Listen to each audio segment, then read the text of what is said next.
Hello and welcome to another video. My name is Boxiest, and today we're going to continue the What If series. What if events had gone differently? And in this What If, we're going to change the history of Cobra Kai. What if Jessica Andrews never existed during the events of the Karate Kid?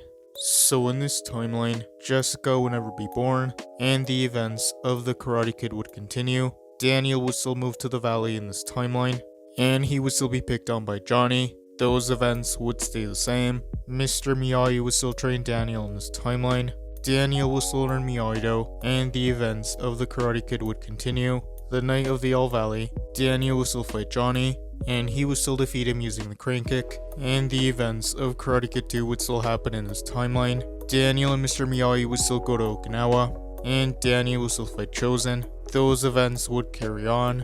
And by the time they come back to the US, Kreese would still want to get his revenge, so he would still go to Terry Silver. So Terry Silver would still want to get revenge on Mr. Miyagi and Daniel, and he would still hire Mike Barnes. Daniel and Mr. Miyagi would still open up Mr. Miyagi's little trees, but without Jessica, they would get their pots from a different source. Mike Barnes would intimidate Daniel. Mike would force Daniel to compete in the All Valley, but Mr. Miyagi wouldn't want to train him. And Daniel would still meet Terry Silver, and Terry would still offer to train him. Terry would start training Daniel, and he would use the Quicksilver method, and Daniel would still become more aggressive. And since he wasn't friends with Jessica, Daniel would never go to the nightclub and be aggressive. So Daniel would stay in Cobra Kai in this timeline.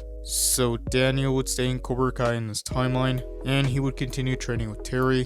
The night of the All Valley, Daniel would compete, and he would be fighting for Cobra Kai, but he would be surprised to see that Mike was also fighting for Cobra Kai. This is when Daniel would realize that Terry Silver had tricked him. This would make Daniel mad, and he would want to fight. He would want to beat Mike to denounce Cobra Kai in front of everyone, and expose Terry Silver and Kreese. So Daniel and Mike would fight, but Mike would still injure Daniel and make him suffer, and without Mr. Miyagi's training, Daniel would lose to Mike. So Mike would be the All Valley champion, and Terry and Kreese would laugh at Daniel. And after the fight, Daniel would go to Mr. Miyagi, and he would tell him everything. So Mr. Miyagi would take Daniel back as a student, and they would continue their training. Mike Barnes would own 50% of Cobra Kai, and over the years, Cobra Kai would be the biggest dojo in the valley. Amanda would still move to the valley in this timeline, but without Jessica, she would never meet Daniel. So Daniel and Amanda wouldn't meet, and they wouldn't get married. So Sam and Anthony would never be born.